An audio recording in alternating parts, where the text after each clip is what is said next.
तो वो ढाल स्टीव रॉजर्स की पहचान थी कभी, है ना? अब वो सैम विल्सन के पास है।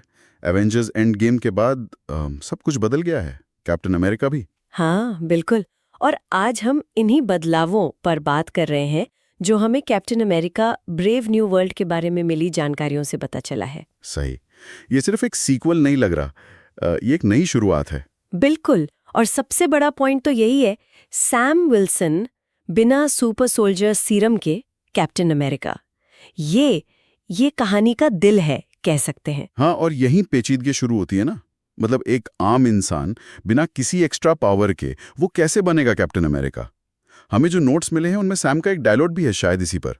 कौन सा वाला? वो कहता है, मैं किसी फॉर्मूला का रिजल्ट नहीं, मैं इंसान हूं और इंसानियत का रखवाला भी। हाँ, ये बहुत अहम है। ये सीधा दिखाता है कि सैम की ताकत वो फिजिकल नहीं, बल्कि उसकी अपनी हिम्मत, उसके इरादे हैं। तो मतलब फिल्म इसी पे फोकस करेगी कि हीरो बनने के लिए पावर से ज्यादा विल पावर चाहिए।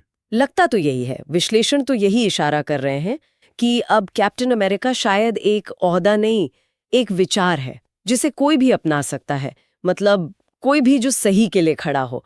लेकिन ये जो ब्रेव न्यू वर्ल्ड है, हम्म। ये टाइटल ही थोड़ा सोचने वाला है। हम्म। ये दुनिया आसान नहीं लग रही। जो कागजात हमने देखे हैं उनमें सरकारी चालें, गुप्त मिशन और कुछ पुराने चेहरे भी हैं, पर उनके इरादे नए लग रहे हैं। हाँ, संकेत तो काफी गहरे हैं। ऐसा लग रहा है कि सैम को सिर्फ बाहर के दुश्मनों से नहीं लड़ना होगा, अंदर भी चुनौतियां हैं। और खतरा क्या है? मतलब मेन थ्रेट? जो समझ आ रहा है वो ये कि दुनिया को एक एक नए तरीके से कंट्रोल करने की कोशिश हो रही है। एक ऐसा सिस्टम बनाने की कोशिश जहां शायद आजादी की कीमत चुकानी पड़े। ओहो, तो ये सिर्फ एक्शन नहीं बल्कि आइडियोलॉजी की लड़ाई है। बिल्कुल, विचारधाराओं का टकराव। कुछ नोट्स में एक विलन का डायलॉग भी मिला है जो बड़ा दमदार लगता है। कैप्टन तो बदल गया, पर सिस्टम सिस्टम अभी गुलाम है। सिस्टम अभी गुलाम है। ये सिस्टम क्या है, सरकार या कुछ और? ये अच्छा सवाल है। जो विश्लेषण है उनसे लगता है कि ये सिर्फ गवर्नमेंट नहीं, बल्कि शायद सत्ता का वो पूरा ढांचा है, वो पुरानी सोच या वो ताकतें जो बदलाव नहीं चाहती, जो कंट्रोल रखना चाहती हैं। तो ये सवाल उठता है कि क्या सिर्फ चेहरा बदलने से, मतलब कैप्टन बदलने से, क्या असल में कुछ बदलता है? फिल्म शायद आज की दुनिया के पावर स्ट्रक्चर्स पर एक तरह की टिप्पणी हो सकती है। जाहिर है, बिना किसी का पक्ष लिए, जो सोर्सेज में हम बस वही बता रहे हैं। और इस लड़ाई में सैम अकेला तो नहीं होगा, बकी बांस का जिक्र भी है। हाँ, बकी, उसका भी एक डायलॉग है जो ध्यान खींचता है। कौन सा? वो सैम से कहता है, तुम कैप्टन हो, पर तुम्हें दुनिया को जीतना अभी बाकी है। अच्छा, तो ये क्या है, दोस्ती है या एक चैलेंज? बकी का जो तजुर्बा है वो शायद सैम के लिए बहुत काम आएगा। और क्लाइमैक्स के बारे में भी कुछ जानकारी है, सुनने में आया बहुत ड्रामेटिक है। हाँ, बताया गया है कि एक सीन है जहां सैम एक पावरफुल स्पीच दे रहा है, हाथ में ढाल है और पीछे पीछे क्या? जलते हुए व्हाइट हाउस की परछाई। क्या बात कर रही हैं, जलता हुआ व्हाइट हाउस? ये तो बहुत बड़ा सिंबोलिज्म है ना? ये सीन वाकई में बहुत शक्तिशाली लगता है।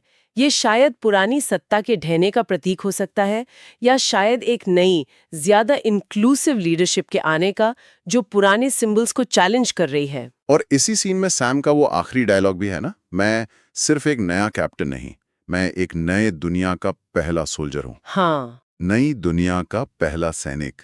इसका क्या मतलब निकालें? ये बहुत महत्वपूर्ण है।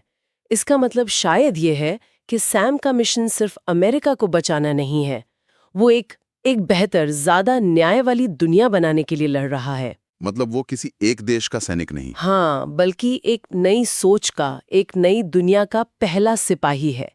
ये कैप्टन अमेरिका के रोल को नेशनैलिटी से ऊपर उठाकर ह्यूमैनिटी के लेवल पर ले जाता है। तो अगर इन सारी जानकारियों को जोड़ें तो कैप्टन अमेरिका अब सिर्फ एक सुपर हीरो नहीं रहा, वो एक आइडिया बन गया है। सही, एक प्रतीक जो हर उस इंसान में जिंदा है जो सही के लिए खड़ा होता है, चाहे उसके पास सुपर पावर हो या ना हो। ऐसा लगता है ये फिल्म हीरो होने की परिभाषा ही बदलने वाली है। बिल्कुल। और जाते जाते इन दस्तावेजों से एक सवाल मेरे मन में अटक गया, जो सोचने पे मजबूर करता है। क्या सवाल? अगर जनता को चुनना हो आयरन पैट्रियट और कैप्टन अमेरिका के बीच, तो वो किसे चुनेगी?